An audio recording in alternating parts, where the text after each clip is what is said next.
ከሁለት ለባዶ ሁለት እኩል ካምባክ ሰራብን። ቤስት ዲፌንስ ኢን ዘ ሊግ ይሄ ነው። ቤስት ዲፌንስ ኢን ዘ ሊግ አርቴታ በህይወቴ እስካሁን ድረስ እንደ ዛሬች ዕለት አቃጥለኛ አታውቅም። ላስት ሲዝን ከቦርንማውዝ ጋር ካደረከው የባሰ 86ኛ ደቂቃ ላይ ገና 10 ምናምን ደቂቃ ላለበት ጨዋታ ሰዓት ግደሉ ትላቸዋል። አንድ ሰው ተጫዋች ምናምን እንዳይል የዛሬው ሙሉ በሙሉ አርቴታ ሙሉ በሙሉ ማለት ሰንደርላንድ ላይ ልክ እንደዚህ እንደገባብን ምን እሺ ነው አንድ ጎል እንደዚህ በዚህ ደረጃ ደረትን ነፍተ የምትተማመነው የደከሙ ተጫዋቾች 60 ደቂቃ ተጫውተው ፈርስት ሃፍ ኤፍሲ የሆኑ ተጫዋቾችን ይዘ 30 ደቂቃ የደከመ ተጫዋቾች ይዘ አንድ ጎል ከላከላሉ የምትለው እንዴት ብትንቃቸው ነው? የፕሪሚየር ሊግ ቡድኖችን ዘንድሮ ማን አርቴታ ዋንጫ ብትበላ ራሱ ይሄ ጨዋታ መቼም ከልብ ያወጣ ገመትኩ። ዛሬ ቅጥልን ያረከኝ እንደዚህ ተቃጥያ አላውቅም። አብዛኞቻችሁ የገመታችሁ ታቀጣጠል አለ አይደል? ከሱም የባሰ እኔ እንደዚህ ቃጠል በረመዳን ለምን እንደዚህ የሚቃጠለው የበላሁት ምግብ ጠግቤ እንዳለ ተነነ። 7 ነጥብ ማድረግ የምንችለውን 5 ነጥብ አሁን ተስተካካይ ጨዋታ 2 ነጥብ በቃ አለቀ። ዘንድሮ ደግሞ ከቢግ ሲክስ ጋር ከቸልሲና ከቶተናም በስተቀር ማንንም ማሸነፍ አትችልም። ማለት በቶተናም ጨዋታ ኒውካስልን ሲያሸንፉ ልታስረክባቸው ነው። በዚህ አይነት ማለት ለምንድን ነው ሶስተኛ ጎል ማግባት እየቻልክ ሰዓት ግደሉ የምትላቸው ተጫዋቾቹን? ለምንድን ነው ሰዓት ግደሉ የምትላቸው? በእኛ ሜዳ የሰጡንን ኦን ጎል አንደኛውን አስተፉን አንደኛውን። ኧረ ወይኔ እንዴት አባቱን ያቃጠልከኝ ሰውዬ ምንድን ነው እንደዚህ የሚያንበጫብጭ? አንተ አሰልጣኝ አይደለህ እንዴ? ከጨዋታ እንደ ሰው ትምህርት ተወስድ እንዴት ስንት ጨዋታ ነው በእንደዚህ አይነት እንዝላልነት ነጥብ የምንጥለው? እንዴ የመጀመሪያው ወልቭስ ጨዋታ ማየት ይሻላል፣ ማየት አለብህ። ከዛ ሰንደርላንድ እንደዚሁ አወየጣል ነው ነጥብ ማለት ነው። ሊቨርፑል ላይ በሉት ኖቲንግሃም ፎረስት ላይ ተመሳሳይ በቃ ጭንቅ ጥብብ ማለት በቃ መንበጫበጭ በትንሽ ማርጅን ውጤት እኮ ፕሪሚየር ሊግ ነው። ምንድነው የሚያጋጥ እንዴ? አሁን ዛሬ ጨዋታ ላይ ቆይስ ቲምበር ባለፈው ጀምሮ የለም፣ በቃ ከጉዳቱ አልተመለሰም ቲምበር። እንዴ ቤንጃሚን ዋይት አለ ዛሬ ማርቲኔሊ የሚባል ሰውዬ ቆይ እኔ እኮ አይደለም አንተ ቀርቶ እኛ ላይክ በሎ ብሎክ የሚጫወቱ ቲሞች ላይ ማርቲኔሊ በጭባጫ እንኩቶ ነው። በቃ ማርቲኔሊ ምን ያደርጋል 90 ደቂቃ ላይ ትሮሳ ኧረ በፈጣሪ አለ ሲጀመር ዙቢሜንዲ ጥሩ አይደለም። ክርስቲያኖ ጋር አንድ ሰው እኮ 40 ጨዋታ ሙሉ እንዴት ታጫውታለህ? እኔ ጋብሪኤል ጀሱስ የሚባል ተጫዋች ምንድነው የሚሰራው እንደዚህ አይነት ጨዋታ ላይ? እዛው ካርዲን ካፕ እና ኤፍ ኤ ካፕ ላይ ተጫውት። በዛ ላይ ሰከንድ ሃፍ ይዘው የምገባው ጨዋታ እኔ ኮማን 2-0 እየመራህ 3-4 ማድረግ የምችለውን ጨዋታ እንዴት ነው ለወልቭስ እንደዚህ መጣ? እኔ ሲጀመር ማለት ነው እኔ አላቅልህም። እኔ ፕሪሚየር ሊግ ዋንጫ አይቻላቅም ሀቢቢ። ክለቡንም ስደግፈው የነበረው በዋንጫ አይደለም። እኔ እስከ መጨረሻ ጥጉ እደግፋለሁ፣ ስቲል ከወደፊትም እደግፋለሁ። ግን በዚህ አይነት እንዝላልነት ከባድ ነው ማለት አይሆንልህም። በጣም ይከብዳል። በጣም ነው የሚከብድ። ያአላ በጣም እኔ መጨረሻ ነው የበሸኩ። የአርሰናል የቦርድ አባል ብሆን ዛሬ አርቴታን እዛው ወልቭስ ሜዳ ላይ ጥዬ ነበር የምመጣው። ባስ ራሱ አልመድብልህም ለአንተ ባስ በእግር ከወልቭስ ለንደን ትገባለህ። እያንዳንዱ እነዚህ ተጫዋቾች ፓሽን ያለ ትመስላለህ። እያንዳንዱ አንዳቸው ለባጅ አይጫወቱም ብያቸዋለሁ። ዳርጀስ በቃ ምንም ምቾት የተሰማው ህዝብ ብቻ። አሁን ከተነፋ በኋላ በቃ ፓሽንን ታሳየኛለህ። እኔ እዚህ ከጠዋቱ 12 ሰዓት ይኸው ነግቶ እንቅልፌ እንደዚህ ብዬ እንዴት ይለቅ ጨዋታው? አንተ ኳስ እንኳን ቢውልድ ማድረግ አቅቷል። እንደ ጤና ቡድን ጨዋታ ኳስ አየር ላይ ነች። ወደ ምድር እንኳን መሬት ላይ ሳሩ ላይ ማውረድ አቅቶናል። ይመቷል፣ ግጭት ያ ይመቷል፣ ይጋጫል። ማርቲኔሊ ዙቢሜንዲ እንዴት ነው 90 ደቂቃ የተጫወቱት? ኢትዮጵያ ያላችሁ ኳስ ተጫዋቾች አረ እዚህ ሀገርማ ተስፋ የለም የምትሉ ማርቲኔሊን እኔ አይቼ ኳስ የምችል ብሆን ማርቲኔሊን አይቼ ተስፋ እንዳለ ይገባኝ ነበር። የፕሪሚየር ሊግ ወራጅ ቀጠና ውስጥ ላለ ክለብ ራይስ እና ዙቢ ሜዳ ውስጥ ምን ይሰራሉ? ለምንድን ነው ቢያንስ ወደ ማጥቃትን በቃ ትኩረት አድርጎ የሚጫወቱ? ኤዜ ሰራም አልሰራ ለምንድን ነው ማትሞክረው? ራይስ ኳስን በቃ ሴፍ ነገር አንተን የምተማመንብህ በቃ ሆልድ አድርገህ ባክፎሬን እየጠበክልኝ ስትጫወት ብቻ ነው። ከዛ ውጪ ኳስ እግር ጋር ስገባ ምን ማድረግ እንዳለብህ በቃ ይሄ ሴፍ የሆኑ ፓሶችን እንጂ ከዛ ውጪ መሞከርም አትፈልግም። ይሄ ወደፊት በቃ ነገሮችን ሰንጥቄ ወይ ሴንትራል የሆነ ነገር ላርግ ኖ። ጋብሪኤል ሳሊባ እናም ሬያ ባለፈው ማይቻለው አሁን ሁለት መናበብ በቃ ተንኩታኩታችሁ እንዴ ይሄንን እኮ የዛሬ 3 ዓመት አይተነዋል፣ ከዛ በፊት አይተነዋል፣ እንደገና ደግሞ አምናም አይተነዋል። ዘንድሮ ደግሞ 4ኛ ጊዜ እያየነው ነው። እኛ ኔትፍሊክስ ኤፍሲ ይሉና ኔትፍሊክስ እኮ ቢያንስ ሲዝን አዲስ ሲያወጣ የተለየ ነገር ነው ይዞ የሚመጣው። የተለየ ቲቪ ሾዎች በቃ በተለየ መልኩ ይመጣሉ። እኛ አንድ አይነት ነገር ልክ ሲዝኑ ሲጀምር በቃ ዓለም ሁሉ ኦ ይባላል። አረ ይሄ እኮ አርሰናልን በእስቲ ገፋ ሲል እዩት፣ ተው ይሄ አይደለም ማንነታችን፣ ይሄ አይደለም ከውስጥ ደም የለንም። በቃ እንደዚህ ምን እንኮታኮተው ነገር አለ። ይኸው ዊንተር ሲመጣ ሜዳው ራሱ ከበዳችሁ እኮ አንፊልድ ላይ ያለ እኮ ነው የመሰለ። ሳካ 300K ኢትዮጵያ ያላችሁ ምላችሁ ለዚህ ነው ሳካን ስናገረው የምትናደዱ ልጆች። ሳካ እንዴት ነው 300K ዊክ የሚያገኘው? ጭራሽ ደግሞ 10 ቁጥር ላይ ትሞክረዋለና ይሄ በቃ ዚሆነ ዝነኛ ነገር እንዳደረገ ይወራል። ይሄ 10 ቁጥር ላይ መሞከሩ ምንም ኳስ እግር ውስጥ ሲገባ ምንም ቴክኒካሊ በቃ አንተ ሲስተሙ ካልሰራ አብሮ እንዴ የሆነ ሰዓት እኮ አየሁ። ልክ ተደጋጋሚ አንድ ዊንገር ተከላካይን 1v1 ካገኘ በቃ ይሄ የዘወትር ጸሎቱ ነው። በቃ ልጅነት ሙሉን ሲያደርግ የነበረው ሊተገብርብህ ይሞክራል። ሳካ ምንድን ነው የምታደርገው? ልክ 1v1 ስትገናኝ ኳሷን ቀስ ወደኋላ ትመልሳታለህ ወደ መሃል። በየትኛውም እኔ ሲዝን አይቻለሁ ፕሪሚየር ሊጉ ላይ ዋንጫ የበላ ክለብ ቢያንስ አንድ ተጫዋች ታነሳለህ። እንዴ ይሄ ልጅ እኮ ነው በቃ ይዟቸው ነበረ፣ ቢያንስ ክለቡ ቢተኛ ይሄ ልጅ አለው ይላል ትላለህ። እኛ ጋር ማን ነው? ማንም የለም እኮ። እያንዳንዱ በቃ የሚያደርገውን ነገር ታውቀዋለህ። የእውነት ምላችሁ አንድ የአርሰናል ደጋፊ እንዳትናደዱ እሺ። በዚህ በገነዳ ቲም እንዳትናደዱ። ጭር ተጫዋቾቹ አይችሉ፣ ክለቡ አሰልጣኝ ምንድን ነው? ሁለት ባዶ እየመራን በፕሪሚየር ሊግ ታሪክ ታይቶ የማይታወቅ የተጣለ ቆሻሻ ቲም ወልቭስ፣ በፍጹም የማይችል ወልቭስ ከሁለት ባዶ ሁለታችን ያደርገናል። በፍጹም አንችልም። እግዚአብሔር ምስክሬ፣ እኛ አንችልም። በቃ አርሰናል የተባለ ነገር አይችልም። በኢየሱስ ምንድን ነው አይችሉት እንዴ? ማርቲኔሊ የተባለ ጎባጣ ሰውዬ ምን አባቱ ነው? ፕሪሚየር ሊግ አታስገባው አንተ ደደብ አርቴታ፣ አታስገባው። በቃ አልፈልግም ማየት እሱን ሰውዬ። ጨጓራችንን በቃ ላጠው። እኔ ምን ላድርገው ይሄን ሰውዬ? እኔ በኢየሱስ ምንድን ነው አሁን ሲቲ ያሸንፋል፣ ከዛ በ1 ነጥብ ይሆንልሃል። ከዛ ምን አባት ታመጣለህ? ኢታሬደ ልታሸንፋ ከዚህ በኋላ ፕሪሚየር ሊግ ውስጥ ያልቀ ላትጥል ነው። በዚያ ጨዋታ 9 ጨዋታ ትጥላለህ። ምን አይነት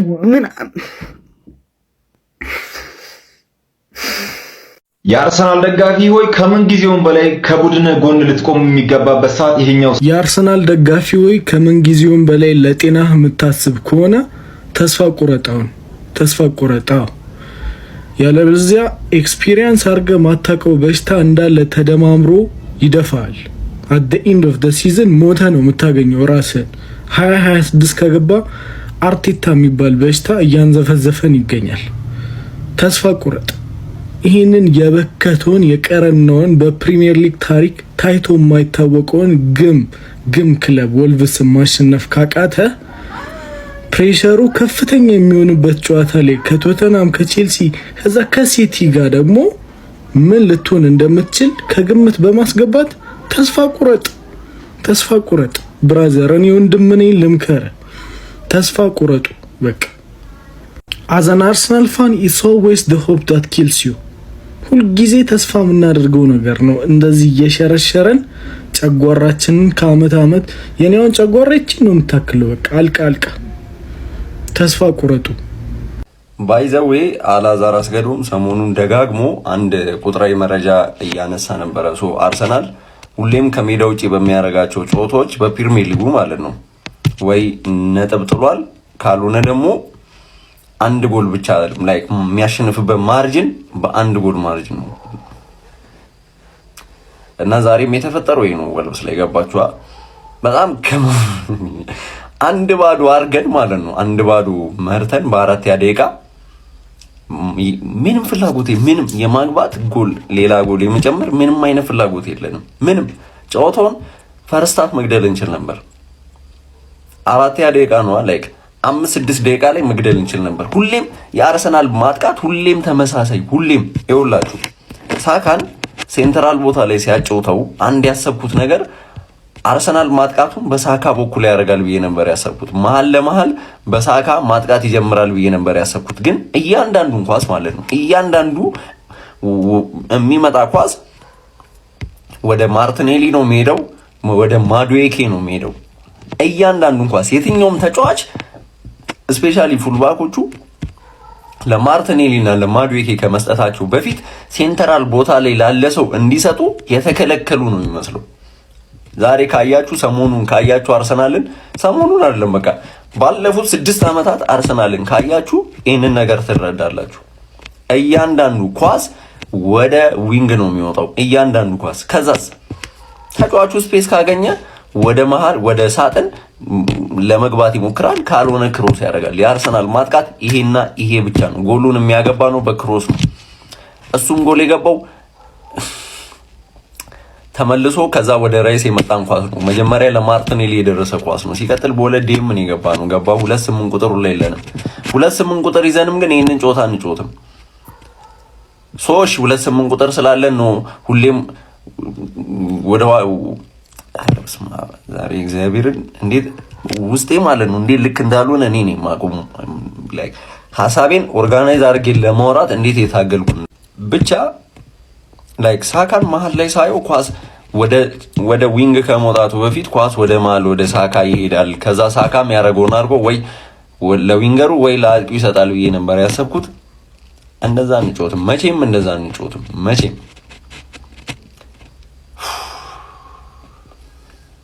ይመቻችሁ። ይሄ ቡድን ልጅነቴን የሰጠሁት ቡድን ነው። ይሄ ቡድን እድሜን፣ ገንዘቤን፣ እውነት ኢነርጂን፣ እውቀቴን ሁሉ የሰጠሁት ቡድን ነው። ይሄ ቡድን የእኔ የቤተሰብ አባል ነው። ለድፍን 25 ዓመት ደግፌዋለሁ። አርሰናል የተባለን ቡድን ማለት ነው። አንዳንዶቻችሁ አልተወለዳችሁም። እኔ አርሰናል መደገፍ ስጀምር ለኛ ለደጋፊው የሚገባን ይሄ አይደለም። በተለይ ለኔ ይሄ አይደለም የሚገባኝ። አርሰናልን በአውሮፓ ቻምፒየንስ ሊግ ለመመልከት ውጪ አድሬያለሁ፣ በረንዳ አድሬያለሁ። ከቤት አትወጣም እረፍ፣ ጅብ አንጠልጥሎክ ይሄዳል፣ ዱርዬ ይመታል፣ እረፍ አትውጣ እየተባልኩኝ ውጪ አድሬያለሁ። በረንዳ አድሬ ጨዋታውን አይቼ በረንዳ አድሬያለሁ። በዚህ ደረጃ ዋጋ ከፍዬለታለሁ። ይሄንን ቡድን ግን ለኔ የሚገባኝ ይሄ አልነበረም። አርቴታ የተባለ ሰውዬ ከ1 ቢሊዮን ፓውንድ በላይ ኢንቨስትመንት ተደርጎለት ተጫዋቾች ተገዝተውለት ቬንገር በዛ ሁሉ የአሰልጣኝነት ጊዜው ያላየውን የገንዘብ መጠን ተሰጥቶት በ5 እና በ6 ዓመት 20ኛ ደረጃ ላይ ያለ ቡድን ሳይቀር ይጫወትበታል። 20ኛ ደረጃ ላይ ያለን ቡድን በከፍተኛ ሁኔታ አክብሮ በመከላከል ይገጥመዋል። ወልቭስ እኮ በዚህ ውድድር ዓመት እኮ ዌስት ሃምን ብቻ ነው ያሸነፈው። የመጨረሻ አሳፋሪው ቡድን እኮ ነው ወልቭስ ማለት። 20ኛ ደረጃ አቀማመጡ ራሱ አሳፋሪ ደረጃ እኮ ነው። ነጥቡ አሳፋሪ ነው። ነገር ግን ሚኬል አርቴታ በደርሶ መልስ ወልቭስን እንኳን አክብሮ ይጫወታል በመከላከል። ወልቭስን እንኳን በመከላከል አክብሮት ይጫወታል። ምንድነው እያደረገን ያለው? የትኛውም የአርሰናል ደጋፊ ማንንም ዝም የማስባል መብት የለው። ከማንም በላይ ዋጋ ከፍያለሁ እኔ በግሌ በአርሰናል ጉዳይ። ቲክቶክ ቀድሞ በጀመረና ባልጀመረ አይደለም። ቲክቶክ ላይ ብዙ ፎሎወርስ በመሰብሰብና ባለመሰብሰብ አይደለም ጉዳዩ። ከልጅነት እስከ እውቀት ብዙ ዋጋ ከፍያለሁ። ለደጋፊው አይደለም የሚገባው። ዛሬ ወልቭስ ሜዳ ላይ የነበረውን ደጋፊ አይታችሁታል። የአርሰናልን ደጋፊ አንጀት ነው የሚበላው። ጨዋታው ተጠናቆ ፊሽካ ተነፍቶ እንኳን ጭንቅላታቸውን ይዘዋል፣ አላመኑ። ዋንጫ ብንበላ እንኳን ይቅር የማይባል ስህተት ነው ይሄ ስህተት። መቼም ይቅር አልልህም አርቴታ። ዋንጫ ብንበላ እንኳን አስምርበት፣ ብንበላ እንኳን መቼም ይቅር አልልህም። አሞኛል፣ በጣም አሞኛል። እንደዚህ ታመም ያላውቅም በህይወቴ። ምኑን ሊያዘው በኢየሱስ። በዚህ ሰዓት የአርሰናል ደጋፊ የትኛው ቃላት እንደሚያጽናናው አላውቅም። በእውነት በጣም የሚያሳዝነው፣ በጣም የሚያናደው። እንግዲህ ምን ማድረግ ይቻላል? ስለዚህ ያው ህይወት ይቀጥላል። ቀጣዩን ጨዋታ እንግዲህ ማየት ነው። ከማንቸስተር ሲቲ እንግዲህ በ2 ነጥብ ሳይጫወት በ5 ነጥብ ካሸነፈ እንግዲህ በሊግነቱ በ2 ነጥብ ነው የሚሆነው እና ብቻ በጣም ነው የሚከብደው። ኤኒዌይስ ማየት ነው እስኪ። እግር ኳስ ነው ምን እንደሚፈጠር አይታወቅም። እኛም እንግዲህ ጾመኞች ነን፣ ጾማችን እንዳናበላሽ ሰከን ብለው ማየት ነው።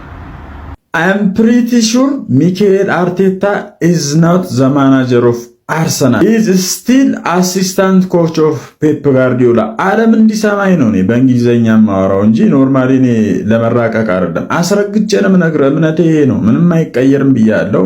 አንቷን ሴሜኖ በልጅነት የሚደግፈው ክለብ አርሰናል መሆኑ ኦልሬዲ የአደባባይ ሚስጥር ነው አይደል?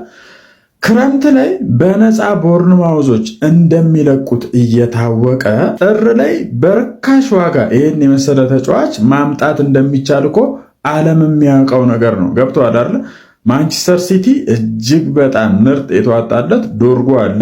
በሌላም አቅጣጫ መጫወት የሚችሉባቸው ብዙ አማራጭ ነበራቸው ማንቸስተር። እኛ ቤት ማን አለ? ጋብሪኤል ማርቲኔሊን የመሰለ ድንቅ ተጫዋች አለ፣ ነኬ ተጫዋች አለ።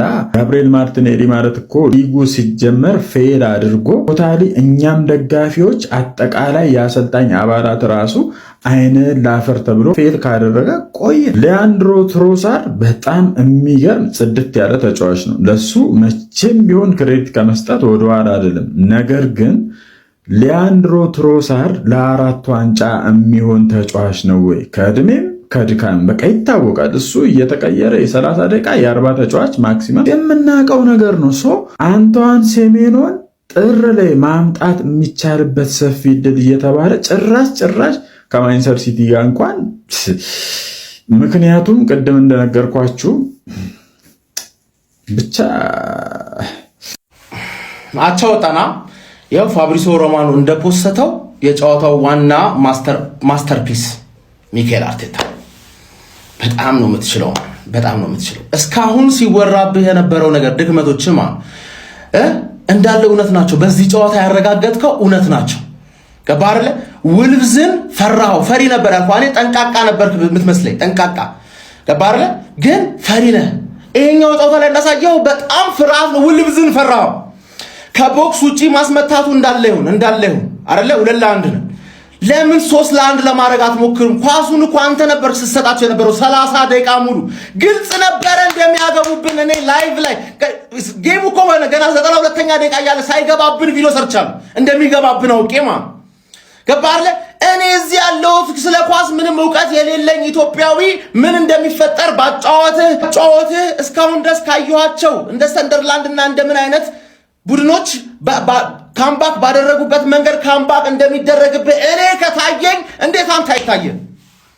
እንዴት ነው ዲፌንስህን የምትተማመነው? አባቴ ገባህ አይደለ? ሾት ኮንሲድ እኮ አታደርግም፣ ጎል ነው ኮንሲድ የምታደርገው። ምንም ሳይሞከርብህ ኦን ታርጌት የተሞከረው ኳስ ጎል ይሆናል። አድክምነህ አባቴ። ዘንድሮ ማን ዋንጫውን ከበላኸው ራሱ ማን በዚህ አቋም አይደለም የምትበላው፣ ሲቲ ስላልቻለ። ሲቲ ደግሞ እንደዚህ አይነት ድክመት አሳይተው ፕራይም ሲቲ ይሆንባል። አሁን ሳይችሉ ይችላሉ። ሰከንድ ሃፍ እኮ ሲቲ ይቀጠቀጣል፣ ኖርማል ነው፣ ይቀጠቀጣል። አንዳንዴ ካምባክ ይሰራበታል፣ አንዳንዴ ያሸንፋል። ግን ሞክሮ ነው ለማሸነፍ ሞክሮ ምን አባ ነው አንተ ፕሪሚየር ሊግ ቡድን እንደዚህ ንቀህ ልከላከል የምትችለው? ኧረ ወይኔ አንተ ሰውዬ ዛሬ ምን አለ በለኝ። ቶተናም ኒው ማናጀር ባውንስ ያራምድባሉ። 2-0 መቼም ሴፍ አይደለም። 2-0 መቼም ሴፍ አይደለም ነው የምልህ። በቃ